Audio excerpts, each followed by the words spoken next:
क्या आपको पता है कि इसरो चीफ एस सोमनाथ ने ये कहा है कि अगर चंद्रयान में मौजूद इंजन, सेंसर, ये दोनों अगर वर्स्ट केस में काम ना करे तो भी हम सक्सेसफुली चांद पर लैंड कर जाएंगे। अब इसका मतलब क्या हुआ? इसका मतलब ये है कि पिछली बार जो चंद्रयान असफल रहा था, चंद्रयान 2, उससे इसरो ने पूरी तरह से उन सब चीजों को सीख कर इसरो ने इस बार बहुत अच्छे से बैकअप प्लान्स बनाए हैं। और ऐसे प्लान्स को बनाया है उन्होंने जिसका कि टेक्निकल डिटेल्स तो वो किसी को नहीं दिए हैं, लेकिन बस उनका स्टेटमेंट ये आया कि अगर कुछ ना करे, सेंसर वर्क ना करे, इंजन वर्क ना करे, तब भी हम लैंड कर जाएंगे। तो उनका स्टेटमेंट एक्चुअली में बहुत ज्यादा वैल्यूएबल है। इससे इसरो के कॉन्फिडेंस का पता लगता है। और एक चीज आप लोगों में से बहुत लोग नोटिस कर रहे होंगे कि अभी सारे कंट्रीज मून पे जाने के लिए रेस लगा रहे हैं। चंद्रयान लॉन्च हुआ, उसके बाद रशिया ने लॉन्च किया अपना ल्यूना 25, उसके बाद यूएसए का भी अब प्रोग्राम आ रहा है मून मिशन जिसका नाम है आर्टेमिस,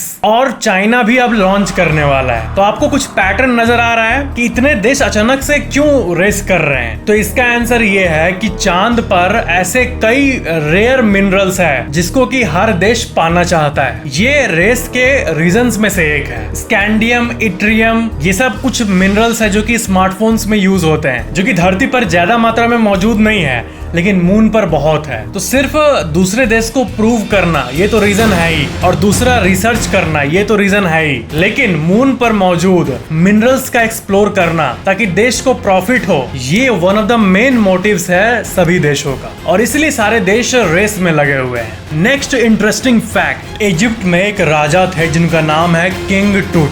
उनके पास ये हथियार था। तो वैज्ञानिकों को ये पता चला कि किंग टूट का जो ये डैगर था, जो ये हथियार था, ये मेटेरॉइड से बना है। यानी ये हथियार धरती के किसी पत्थर से नहीं बना है, बल्कि आज से 5000 साल पहले इजिप्शियंस के टाइम पे जो मेटेरॉइड धरती पर गिरते थे उनसे इसको बनाया गया है। इसकी जब जांच की गई तो बहुत सी एलियन प्रॉपर्टीज दिखी। और क्या है कि जब शोधकर्ता किसी एक इंटरेस्टिंग चीज को फाइंड करते हैं तो साथ ही साथ वो दूसरी ऐसी चीजों को भी देखना शुरू कर देते हैं। तो उनको इजिप्शियंस के वक्त के ऐसे कितने सारे टूल्स मिले जो कि मेटेरॉइड से बने थे, यानी धरती के बाहर का जो पत्थर है उससे। ये हमें इस बात को दर्शाता है कि एंशिएंट इजिप्ट के टाइम वहां के लोगों को बाहर की चीजें यानी स्पेस की नॉलेज थी, मेटेरॉइड्स की नॉलेज थी, और टूल बिल्डिंग की तो नॉलेज थी ही। जो हम लोग बहुत सारी फिल्मों में देखते हैं ना कि बाहर से कोई पत्थर आया, वो पत्थर बहुत स्पेशल था, फिर उसको किसी राजा ने अपने पास रख लिया, उससे अपना हथियार बनाया, वैसा इजिप्ट में रियल में होता था। एंशिएंट इजिप्ट एक ऐसी टॉपिक है जिसके बारे में कितना भी बात करो वो खत्म नहीं होता है, क्योंकि वहां के लोगों की जो नॉलेज थी वो ऐसी थी जो कि जानकर लगता है कि इंसान को ऐसी नॉलेज कैसे हो सकती है। नेक्स्ट इंटरेस्टिंग फैक्ट, कनाडा में एयूटक नेशनल पार्क है।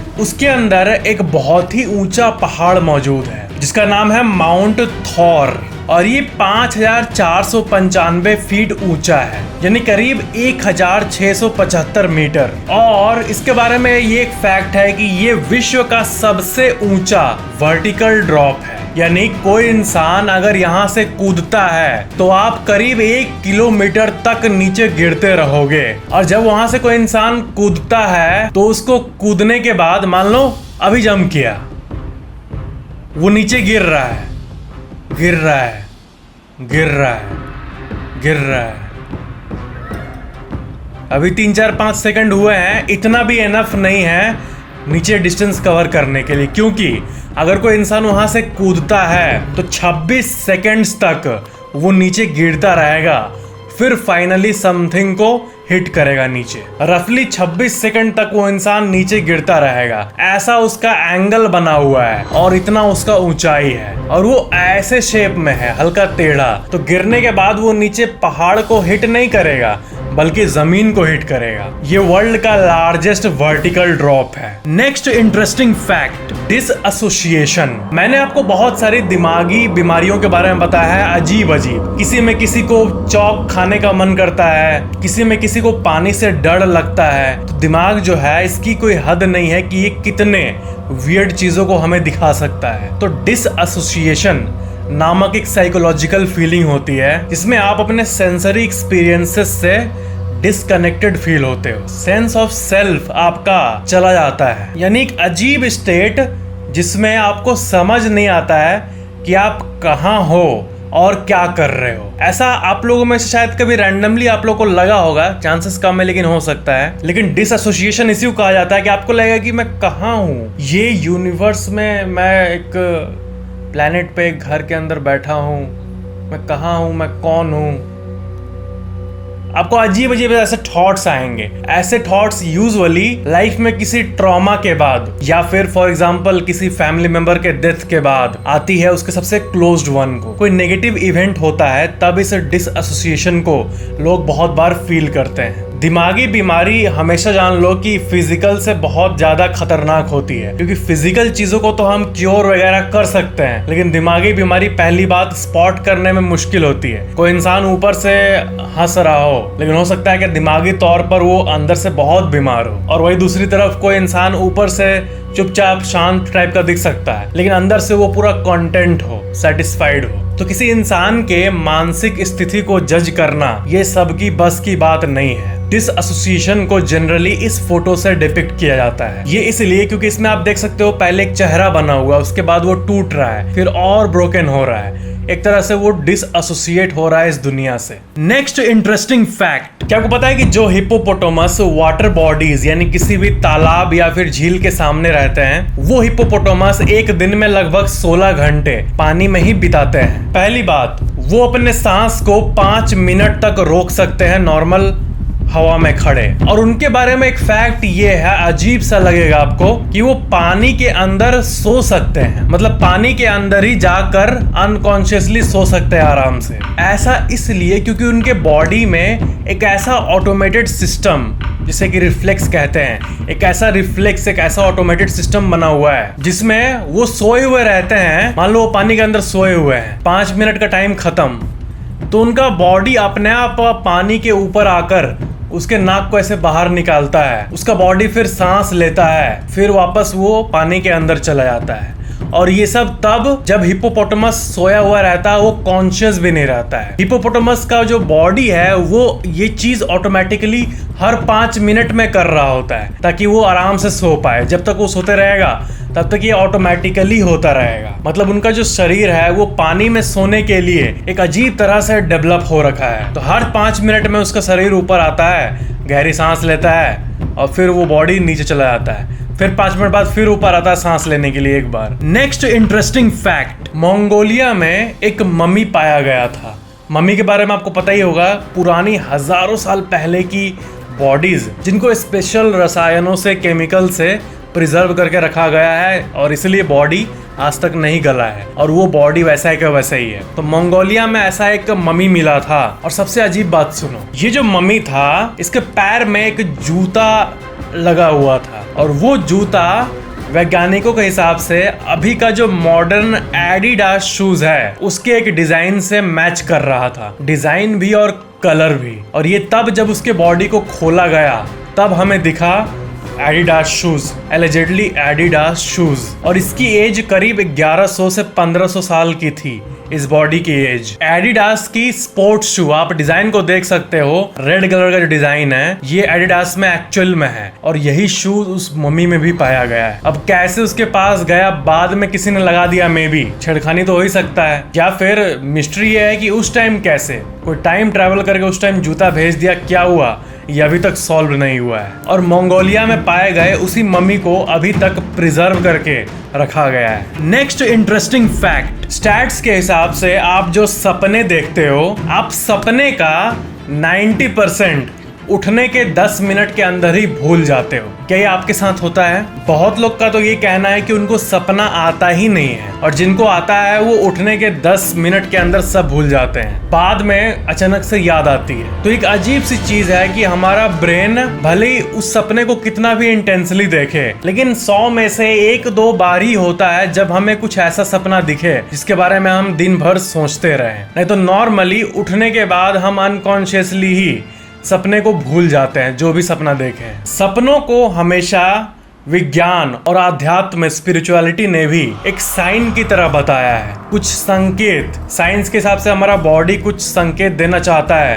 तो वो ड्रीम्स के थ्रू देता है। जैसे कि अगर बॉडी में अननेसेसरी स्ट्रेस है या फिर वो ओके नहीं है तो नेगेटिव सपना आना, नकारात्मक सीन्स को सपने में देखना, ऐसे ही चीज मैनिफेस्ट होती है। और स्पिरिचुअलिटी की माने तो सपना हमें यूनिवर्स का एक संदेश होता है। सपने के बारे में और एक फैक्ट ये है कि कुछ 10 से 11% लोग ब्लैक एंड व्हाइट में ड्रीम करते हैं। अगर मैं पूछूं आपको कोई भी सपना, रात को सोते टाइम अगर कोई भी सीन आपने कुछ देखा है तो वो कलर में देखा है या ब्लैक एंड व्हाइट में, तो इसका आंसर शायद आप बोलोगे कि मुझे ठीक से याद नहीं है। कलर ब्लैक एंड व्हाइट दोनों ही हो सकता है या फिर कलर होगा। बहुत को बोलेंगे नहीं कलर, क्योंकि ब्लैक एंड व्हाइट तो नहीं होता है। लेकिन बहुत सारे ऐसे लोग हैं जिनको ब्लैक एंड व्हाइट, स्पेसिफिकली इसी ब्लैक एंड व्हाइट शेड में सपने दिखते हैं।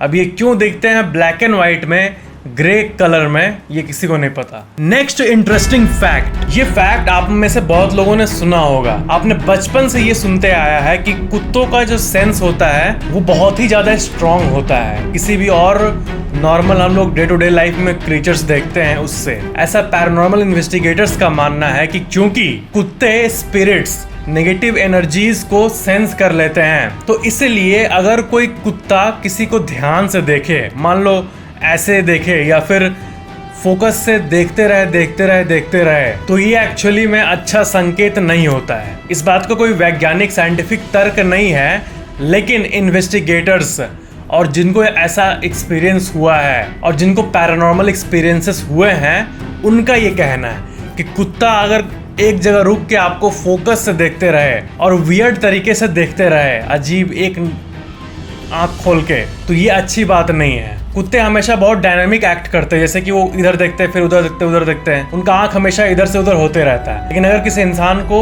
एक जगह देखते रहे तो ये उनके हिसाब से अच्छी बात नहीं है। क्योंकि चलो बोल ही देता हूँ, क्योंकि हो सकता है कि कुत्ता आपके बगल में खड़े स्पिरिट को देख रहा हो।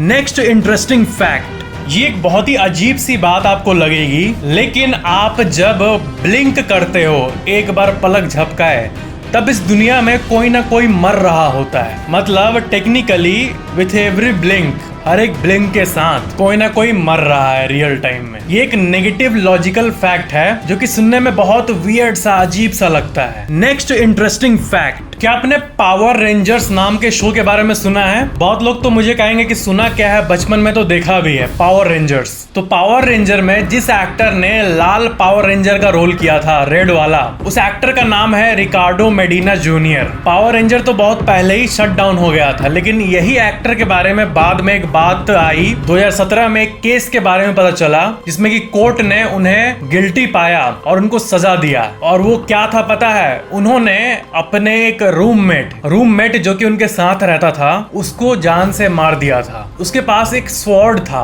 पावर रेंजर जब एक्टिंग करते थे तब भी स्वॉर्ड यूज करते थे, क्योंकि पावर रेंजर शो में आपने देखा होगा स्वॉर्ड का यूज किया जाता है। तो उसी स्वॉर्ड से रियल लाइफ में उन्होंने अपने रूममेट को मार डाला था और ये बात कोर्ट में प्रूव भी हुई थी और उन्हें जेल भी हुई। नेक्स्ट इंटरेस्टिंग फैक्ट, अभी बहुत चांसेस है कि आप अपने बेड में बैठकर इस वीडियो को देख रहे हो, तो आप अपने बेड के आसपास एक बार नजर घुमाओ। आपको कुछ दिख रहा है? नहीं दिख रहा होगा, सिंपल। लेकिन आपने क्या डस्ट माइट्स के बारे में सुना है? इनके बारे में, ये जो क्रीचर्स होते हैं ये माइक्रोस्कोपिक क्रीचर्स होते हैं और ये सुनो मिलियंस में नहीं बल्कि टेंस ऑफ मिलियंस में आपके बेड पे अभी मौजूद है, बस आपको दिख नहीं रहे हैं। अगर ऐसा कोई लेंस मिल गया है जिससे हम लोग बेड पे डस्ट माइट को देख सकेंगे, तो आपको अरबों इंडिविजुअल डस्ट माइट्स आपको दिखेंगे आपके बेड पे। वो आपके स्किन को फीड करते हैं। जैसे कि अभी आपके बॉडी से बहुत सारा स्किन शेड हो रहा है रियल टाइम में, बॉडी का बायोलॉजिकल प्रोसेस है, वो आपको दिख नहीं रहा है क्योंकि बहुत छोटा है, माइक्रोस्कोपिक पार्टिकल्स होता है। तो इसी पे वो बेड माइट्स फीड करते हैं। तो अपने चादर को झाड़ो या कुछ भी करो, वो बेड माइट्स हमेशा वहां पर मौजूद रहते हैं। तो एक तरह से आप बेड माइट्स के समुंदर में सोते हो रात को। अच्छा, वो एक क्रीचर्स बड़े नहीं है, बड़े होते तो ऐसा दिखता। वैसे माइक्रोस्कोपिक है, ये बहुत छोटे हैं, लेकिन इनका जो बॉडी स्ट्रक्चर है वो बहुत ही डरावना है। नेक्स्ट इंटरेस्टिंग फैक्ट, पहले आप इस फोटो को देखो। इसमें एक एस्ट्रोनॉट्स का क्रू दिख रहा होगा जो बहुत खुश लग रहा है, लेकिन किसको पता था कि क्या होने वाला है? स्पेस शटल कोलंबिया 2003 में एक हादसा हुआ था जिसमें एटमॉस्फेयर में एक स्पेस शटल, जिसमें यही एस्ट्रोनॉट्स मौजूद थे जो कि जीरो ग्रेविटी में कितनी हैप्पीनेस में फोटो क्लिक किए हैं, वही डिसइंटीग्रेट हो गया, टूट गया और सारे के सारे एस्ट्रोनॉट्स ने अपनी जान को खो दिया। नेक्स्ट इंटरेस्टिंग फैक्ट क्या हो अगर मैं आपको बोलूं कि ये दुनिया की सबसे नेगेटिव इमेज है। नेगेटिव इन द सेंस कि ये बहुत ही घटिया फोटो है इंसानियत के नाते। मैं क्या बोल रहा हूँ, ये जो है खड़े हुए, ये है फिजिसिस्ट हैरोल्ड एग्न्यू। इन्होंने अपने हाथ में कुछ लिया हुआ है, आपको पता है ये क्या है? ये इस दुनिया का सबसे खतरनाक शस्त्र है। ये है फैट मैन। ये है फैट मैन का प्लूटोनियम कोर जो कि जापान में गिरा था, जिससे लाखों लोगों की मृत्यु हुई थी। कितनी ज्यादा अजीब बात है कि इतनी छोटी चीज इतना बड़ा डिस्ट्रक्शन कर सकती है।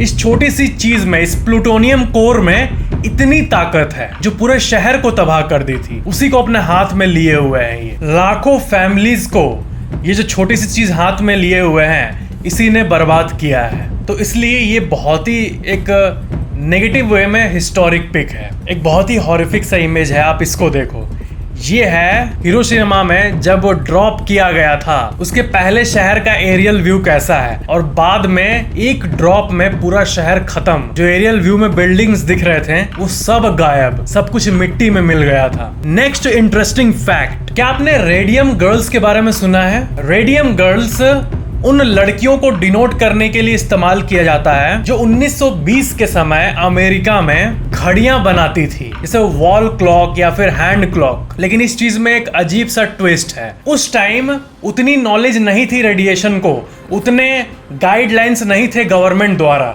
कि क्या यूज करना है क्या नहीं। तो रेडियम डायल्स यानी ऐसी घड़ियां बनाई जाती थी जिसमें रात को भी टाइम आराम से हम देख पाए। रेडियम, असली वाला रेडियम, ऐसे जैसे आजकल ऐसी चमकता हुआ कुछ रहता है वैसा नहीं, रियल रेडियम जो कि रात में भी ग्लो करता है। तो वो क्लॉक्स पहले बहुत ज्यादा चलते थे, उनका डिमांड भी था और उतना वैज्ञानिक इंफॉर्मेशन नहीं था, तभी सरकार अलाउ कर रही थी रेडियम क्लॉक्स को बनाने में। तो ये जो लड़कियां थी जो कि ग्रुप में काम की थी, इनको रेडिएशन पॉइजनिंग हो गया। आपको पता ही होगा, विज्ञान में ये बहुत प्रचलित बात है कि रेडियो एक्टिव चीजों के आसपास अगर आप रहोगे तो वो आपके शरीर को अफेक्ट करने लगता है, आपके सेल्स को ब्रेक डाउन करने लगता है, जिससे आपके शरीर में बीमारियां उत्पन्न होती है बहुत तेज तरीके से। और रेडिएशन एक इनविजिबल बुलेट की तरह होता है जो कि आपके सेल्स को छेद कर देता है और आपको पता भी नहीं चलता है। ऐसी अजीब सी हॉरिफिक चीज है रेडिएशन। तो जो रेडियम का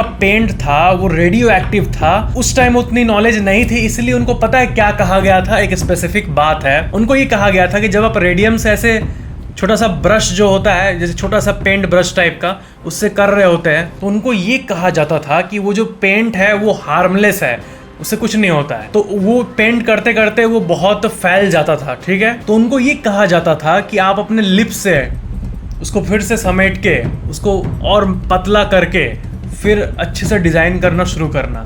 तो वो बार बार उसी ब्रश को लिप से ऐसे पतला करके फिर बारीकी से अपना काम करते थे। रेडियो एक्टिव चीज यहाँ होठ के सामने है।